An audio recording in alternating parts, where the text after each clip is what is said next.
はい、皆さんこんにちは。竹虎呼んでます。さてですね、修理の竹かご、竹ざるがですね、続々と全国から集まってきております。今日この頃ですよ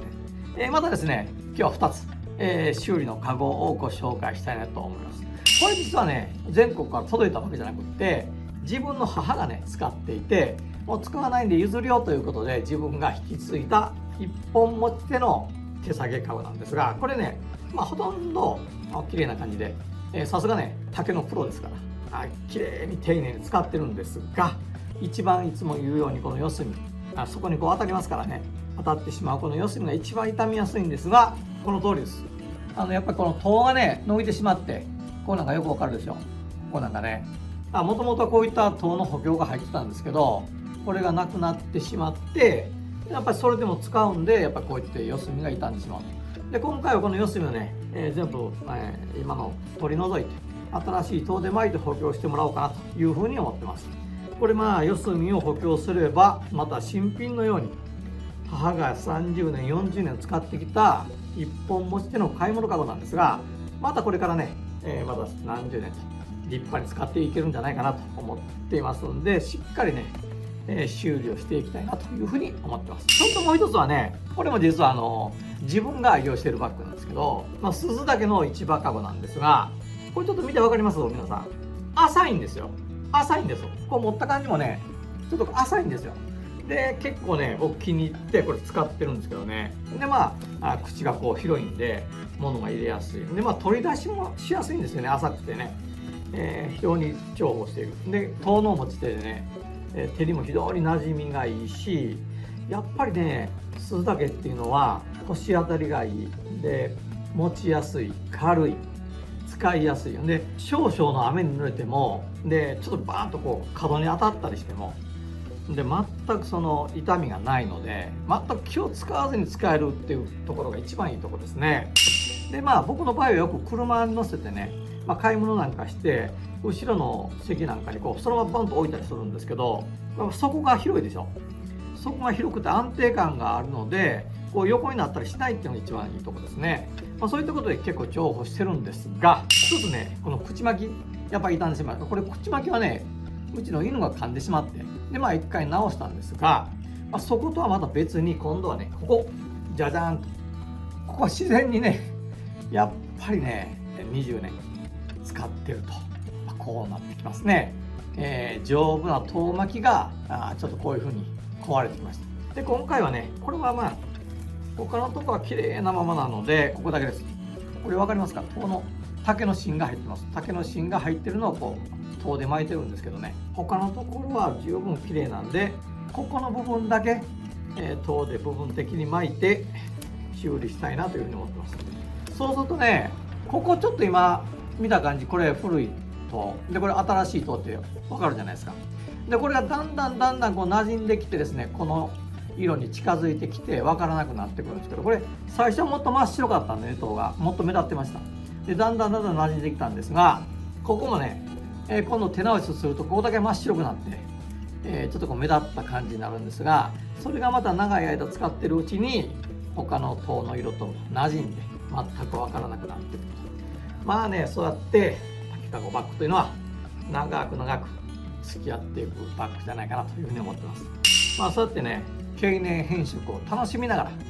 ら、一つのものを長く大事に使っていく。これもともとの日本のもったいない文化っていうかね、日本の伝統なんでね、竹を使う皆さんにはぜひそういった日本の心とか伝統とかっていうのも感じながらお使いいただきたいなというふうに思ってます。さあまたこのね、2つの竹かご修理したらまた皆さんにご覧いただきたいなというふうに思ってます。塔で巻いた持ち手の鈴竹市場かごなんですが、以前ね、この部分をうちの犬が噛んでしまって修理をこうした後なんですけれど、ちょっと違うでしょこれ、光沢が。これ塔の表皮を剥いだ塔で巻いてたんですけど、これ塔そのままね、表皮をついた塔で巻いてます。ちょっとこの辺りにこのコントラストの違いがね、結構いい感じですよね。で今回はですね、もう一箇所この角の部分をきれいにちょっと巻き直してもらいました。元あった表皮を剥いだ塔で巻いてるのがここは表皮付きの塔に変わって、また表皮を剥いだ塔に変わってるんですよ。こういった形で終了しましたよ。それでもプチ巻きはバッチリ OK というところで、あと心配なところはここですよね。じゃじゃんと、この角見てください。ここもですね、この1箇所2箇所で3箇所4箇所と、これね、カゴをやっぱりこう置いた時にね、この四隅がやっぱどうしても下についてしまうんで、一番傷みやすいんですよ。で、今回ちょっと痛めかけてたということもあって、こういった補強をね、しっかりしてます。これがね、むちゃくちゃ硬いむちゃくちゃ硬いんですよ。これ触ってもらいたいぐらいむちゃくちゃ硬いんですよ。で、もうちょっとやそっとの重さの入ったですね、荷物の入ったカゴをダーンとこう置いてもですね、もう全然びくともしないぐらいの補強になってます。これでですね、そうですね、また20年30年ゆっくりと愛用できるんじゃないかなと思って楽しみにしています。で、もう一点、こちら。こちらの一本持ちでの染めの買い物カゴ、これはね、自分の母がずっと愛用してたもんなんですよ。それを譲り受けましたので、これもですね、年季が入ってますから、やっぱこの四隅どういう風にしたかというと、これガン、どうですこれ、かっこいいでしょ。いやー、いい感じですね。この四隅が結構ね、やっぱ古いカゴなんで傷んでました。その傷んだところをですね、こうちょっとこう色染めた、こう見比べてもらって分かります。よくわかるでしょ。普通の白いきなりの塔とちょっと染めたカゴと全然違うでしょ。こんな感じでね、結構色も合わせて修理をしていただきました。これでね、こうだんだんこう置いてもまたびくともせず安心して使えるんじゃないかなと思ってます。いやー、でもね、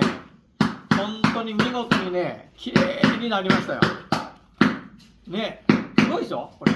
もう色合いもなかなかかっこよくてね、最高に気に入ってます。こんな感じでね、竹かご、竹細工、やはりね、手直ししたら本当に命がまた宿るというかね、生まれ変わった形になるんでね、全国の皆さんにもね、ぜひ手元の竹かごとか竹細工とかちょっとぐらい傷んだものであったらね、もうそれもポイッとこう捨ててしまうんではなくて、こういう風に手直しすればね、またいくらでも長く使えるんで、自分もね、こうやって手直ししながら楽しんでいくし、長く使える喜び、楽しみ、これを皆さんにね、知っていただきたいなというふうに思ってるんです。ノーマンブーノーライフ。